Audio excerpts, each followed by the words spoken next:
وہ دن اچھی طرح یاد ہیں جب میں 7 برس کی تھی اور اسکول جایا کرتی تھی۔ اسی اسکول میں میرے ماموں کا بیٹا سمیر بھی ہمارے ساتھ ہی پڑھا کرتا تھا۔ پھر وہ لوگ شہر سے گاؤں چلے گئے۔ اب صرف گرمیوں کی چھٹیوں میں ہی ملاقات ہوتی تھی، جب ہم چھٹیاں گزارنے نانی اماں کے گھر وہاں جاتے تھے۔ وقت گزرتا رہا، میں اور سمیر بڑے ہو گئے۔ اب جب اسے سامنا ہوتا تو میں نظریں جھکا لیتی۔ وہ بہت خوبصورت نوجوان کا روپ ڈھار چکا تھا اور میں اسے شرمانے لگی تھی۔ بظاہر اسے چھپتی لیکن دل سے التفات برسنے لگی۔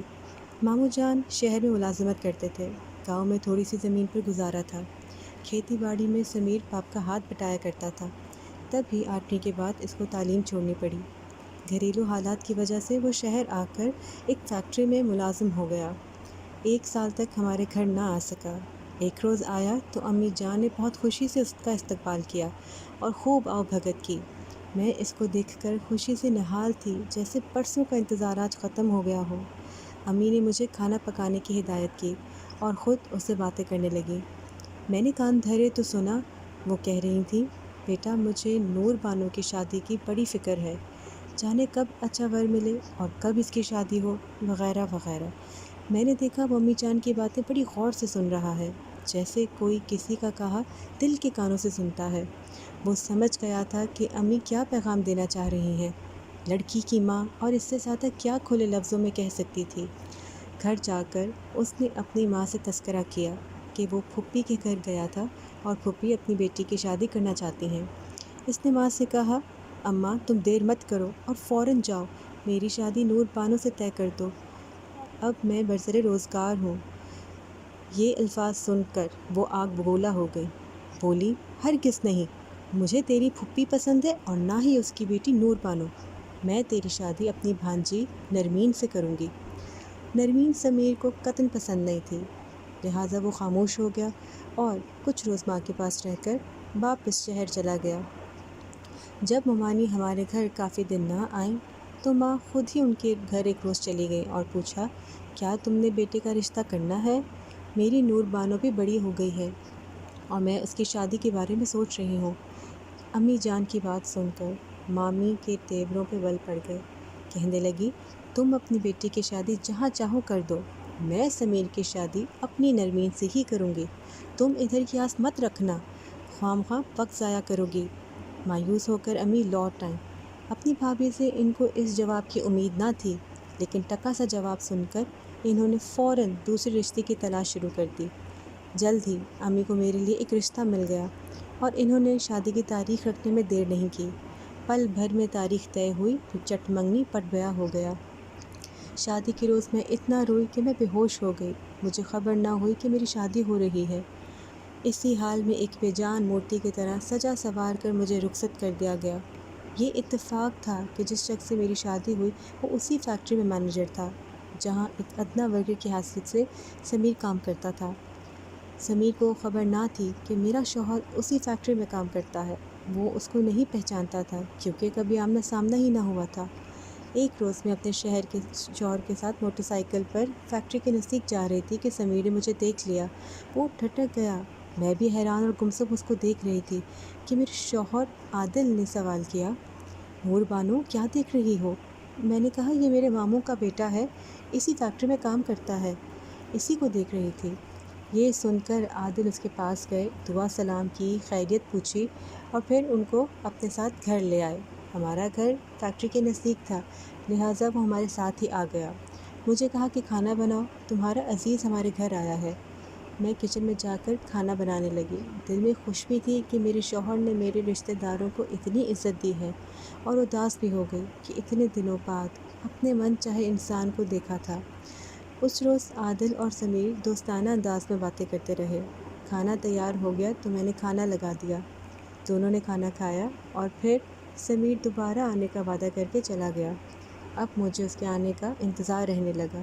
ایک روز یوں ہی میں خاموش اپنی خیالوں میں گم بیٹھی تھی، عادل نے آواز دی، میں سن نہ پائی، اسے دوبارہ پکارا۔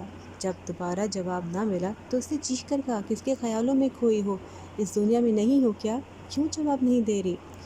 چون کر میں نے شوہر کی طرف دیکھا، اس کی نگاہیں خوش بگیں تھیں۔ بہرحال بات ٹال دی۔ لیکن اس واقعے کی 2 ہفتے بعد ایک روز عادل چھٹی کے وقت گھر آئے تو سمیر ان کے ہمراہ تھا۔ اچانک ان کو دیکھ کر میں خوش ہو گئی، میری آنکھوں میں خوشی کی چمک آ گئی۔ عادل نے محسوس کر لیا کہ سمیر کے آنے سے ہی مجھے خوشی ہوئی ہے۔ بس یہی وہ خطرناک لمحہ تھا جو میرے جیون ساتھی نے پکڑ لیا تھا۔ یہ ایک لمحہ تھا جو کانٹے کی طرح اس کے دل میں چبھ گیا۔ اب وہ روز ہی کسی نہ کسی بہانے سمیر کا ذکر نکالتا اور پھر سوال کرتا رہتا، سچ کہو، شادی سے پہلے کیا کسی سے لگاؤ تھا؟ کسی کا خیال دل میں بسایا تھا؟ بس ایسی ہی باتیں کر کر کے اس نے مجھے پاگل اور خود کو نفسیاتی مریض بنا لیا۔ میں اس دن کو کوسنے لگی جب اچانک سمیر اور میرا سامنا سامنا ہوا تھا اور عادل ان کو گھر لے آئے تھے۔ نہ ایسا ہوتا اور نہ میری پرسکون زندگی برباد ہوتی۔ برے دنوں کو آنا ہو تو آ ہی جاتے ہیں، کوئی روک نہیں سکتا۔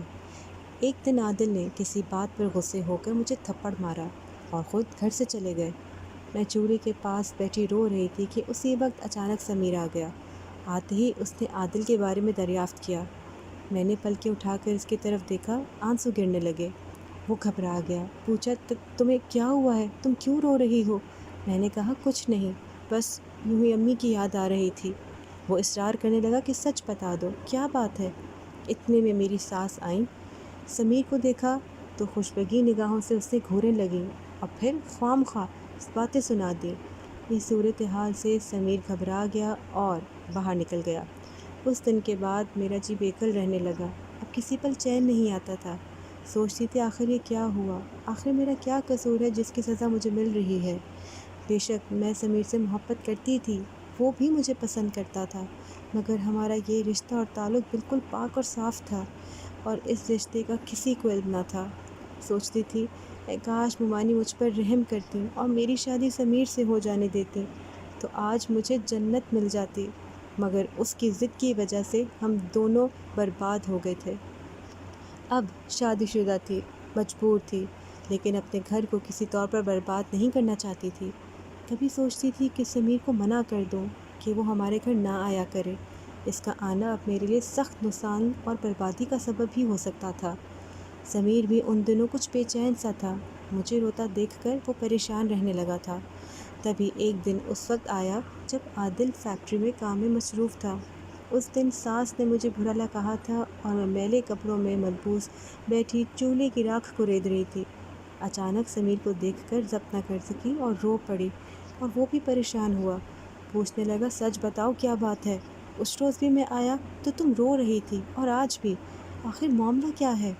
میں نے بتایا کہ عادل اور اس کی ماں مجھ پر شک کرنے لگے ہیں، بات پہ بات الٹی سیدھی باتیں کرتے ہیں، برا سلوک کرتے ہیں۔ وہ پاس پڑی چارپائی پر بیٹھ گیا اور کہا تو تم ان لوگوں سے فیصلہ لے لو، ایسی اذیت بھری زندگی گزارنے کا کیا فائدہ ہے؟ خدا کے لیے تم چلے جاؤ سمیر۔ میں نے ہاتھ جوڑ دیے، پہلے ہی تمہاری وجہ سے میری زندگی جہنم بنی ہوئی ہے، اگر تم بار بار آتے رہے تو سچ مچ مجھے ساس طلاق دلوا دیں گی، اس کو تمہارا یہ آنا بالکل پسند نہیں ہے۔ وہ کہنے لگا اگر یہ ظالم لوگ تمہیں بے قصور طلاق دینے پر تلے ہوئے ہیں تو دے دے، میں تمہیں اپنا لوں گا، تم فکر مت کرو، ظلم سہنے سے بہتر ہے کہ ان سے جان چھڑا لو۔ ابھی یہ باتیں ہو ہی رہی تھی کہ عادل آ گیا اور اس نے سمیر کے یہ جملے سن لیے۔ وہ سخت طیش میں آ گیا۔ اس نے کہا سمیر، تمہیں معلوم تھا کہ اس وقت میں ڈیوٹی پر تھا، تم میری غیر موجودگی میں یہاں کیوں آئے؟ اس کے ساتھ ہی اس نے پاس پڑی ہوئی لکڑی اٹھائی اور مجھے بہت مارا، بولا اصل میں تم ہی اس کے ساتھ ملی ہوئی ہو، میری غیر موجودگی میں اپنے عاشق کو بلاتی ہو، آج میں تمہیں ختم کر دوں گا۔ یہ کہہ کر اس نے چھڑی چھوڑی اور چھری اٹھا لی۔ اس سے پہلے کہ عادل مجھ پر چھری سے وار کرتا، سمیر نے اس کی کلائی پکڑ کر موڑ دی اور چھری زمین پر گر گئی۔ تب عادل مجھے بے تحاشا لات اور مکوں سے مارنے لگا۔ اس نے دوبارہ لپک کر چھری اٹھانا چاہی، مگر سمیر نے اس کے ارادے ناکام کر دیے۔ اس چھینا جھپٹی میں سمیر نے اپنے بچاؤ کی خاطر چھری کا وار کر دیا۔ چھری عادل کے پیٹ میں لگی اور جگر پر گھپ گئی۔ یہ پہلا وار ہی اتنا کافی تھا کہ وہ زمین پر گر کر ڈھیر ہو گیا۔ یہ سب کچھ اچانک اور آنن فانن ہوا۔ میرے نقصان خطا ہو گئے اور آنکھوں کے آگے اندھیرا آ گیا۔ سمیر بھی گھبرا گیا۔ وہ وہاں سے بھاگ نکلنے کے بجائے چارپائی پر بیٹھ کر ہانپنے لگا۔ میری ساس نے شور مچا کر سارے محلے کو اکٹھا کر لیا اور پھر لوگ سمیر کو پکڑ کر تھانے لے گئے۔ وہاں اس نے تمام احوال بتا کر اقرار جرم کیا اور اس کو حوالات میں بھیج دیا گیا۔ پھر مقدمہ چڑھا اور اس کو عمر قید ہو گئی۔ والدین کی بھاگ دوڑ اچھے وکیل کی پیروی میں سزا سے بچ گئی اور بری ہو گئی۔ ساس نے مجھ پر سمیر کے ساتھ قتل کا مقدمہ درج کیا تھا، مگر تفتیش کے دوران ثابت ہو گیا تھا کہ یہ سب کچھ اتفاق اور وقتی اشتعال کا نتیجہ تھا۔ جب تک سمیر جیل کی سلاخوں کے پیچھے رہا، میں نے نہایت کرب سے دن گزارے۔ عادل کی وفات سے 2 ماہ پہلے میں امید سے ہو گئی۔ میں نے ایک بیٹے کو جنم دیا اور بہت مشکلات سہ کر اس کی پرورش کی۔ جب وہ 8 سال کا تھا، سمیر سزا پوری کرنے کے بعد جیل سے باہر آیا۔